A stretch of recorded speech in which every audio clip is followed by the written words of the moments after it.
Jean-Louis, Ferrari a vraiment impressionné ce week-end à Monaco. Vettel devant Raikkonen. Question simple, tout le monde se la pose ou pas. Est-ce que la Scuderia a avantagé le quadruple champion du monde allemand? On ne le saura pas dans l'instant, parce que déjà, Kimi Räikkönen n'est pas un grand bavard, c'est plutôt un taiseux. Et puis, Sébastien Vettel, s'il a fait quelque chose d'un peu différent de ce qui était prévu, il ne va pas non plus le crier sur les toits. Ce qui est certain, c'est que Räikkönen était en tête, il roulait à un bon rythme, et puis, lorsque la Scuderia l'a arrêté, bien, Vettel a vu devant lui s'ouvrir une porte, et a, en quelques tours, 4 tours exactement, fait une différence telle avec son rythme précédent qu'il a juste eu le temps d'avoir un gain pour ressortir des stands après son changement de pneu derrière Räikkönen. Alors pour répondre à votre question, est-ce que Vettel l'a fait exprès ou pas? Allez savoir si c'était sur le coup, en voyant que sa voiture marchait beaucoup mieux. Est-ce que c'était déjà prévu avec son ingénieur? En tout cas, ce qui est certain, il était prévu qu'il s'arrête après Räikkönen. Est-ce qu'il a pris ses petits tours de liberté pour faire beaucoup mieux? Lui seul le sait. Ce qui est vrai également, c'est que la Scuderia Ferrari n'a rien à dire là-dessus. Tout ça, ça a l'avantage.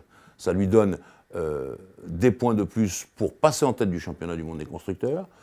Ça donne à Vettel 25 points d'avance, c'est-à-dire une victoire complète sur Hamilton. C'est aussi tout bénéfice. Et puis, il faut toujours penser au titre mondial. Si à Abu Dhabi, Ferrari perd de 7 points, ces fameux 7 points derrière Mercedes, on dira « Ah, regardez Ferrari, ils auraient mieux fait d'arrêter Räikkönen à Monaco ». Voilà. Donc, c'est très difficile à savoir. Les langues se délieront forcément un jour, on saura la vérité. Mais ce qui est certain, c'est que Räikkönen ne s'attendait pas à ça. Et on l'a bien vu sur le podium. Justement, sur le podium, Jean-Louis, on trouve à la 3e place Ricciardo, devant son équipier néerlandais Verstappen, qui d'ailleurs se plaignait de rien ne pouvoir faire pour doubler à Monaco. Est-ce qu'il n'a pas un peu montré ses limites? Quel est le leader dans l'équipe Red Bull? Alors ça, c'est très compliqué, parce que dire que c'est difficile de dépasser à Monaco, tout le monde le sait. Et cette année, c'était encore plus difficile que les autres années. Il y a ce problème-là. L'autre problème, c'est que Ricciardo s'est toujours bien débrouillé à Monaco, beaucoup mieux que Verstappen.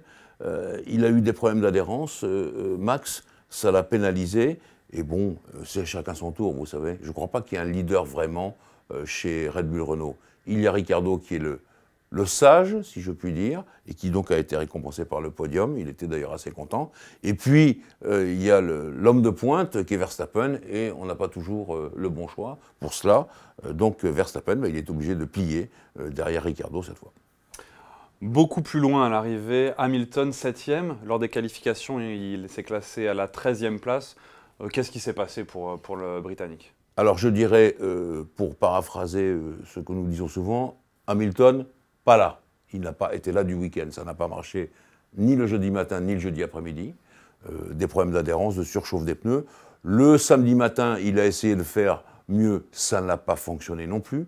Et en qualif, il a essayé d'arranger les choses. Il a tenté plusieurs expériences, et puis il en a tenté une dernière, mais au moment où il faisait cet ultime tour de qualification, il y a eu un drapeau jaune, et donc il n'a pas pu améliorer. Il n'est même pas passé en Q3, c'est-à-dire la 3e partie des qualifs, et en l'occurrence, il est resté au centre de la grille de départ. Quand vous êtes au centre de la grille de départ à Monaco, c'est pas comme sur un autre circuit. Il a fait une belle remontée, il termine 7e, mais je dirais que globalement, on ne l'a pas vu, et je crois que chez Mercedes, on était assez fâchés parce qu'on trouvait Hamilton en méforme physique et morale. Et en l'occurrence, il va peut-être y avoir, dans les heures qui viennent, un règlement de compte, ou en tout cas une remise en ordre de l'équipe.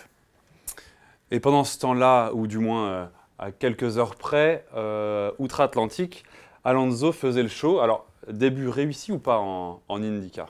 Totalement réussi, parce que on s'est rendu compte que le producteur du signal international des 500 miles d'Indianapolis s'est fixé sur Alonso, qui faisait des performances formidables. Vous savez, il n'y a pas seulement prendre la tête comme il l'a fait, il faut également dépasser.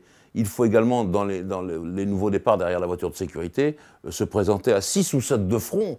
Tout ça à plus de 350 km/h.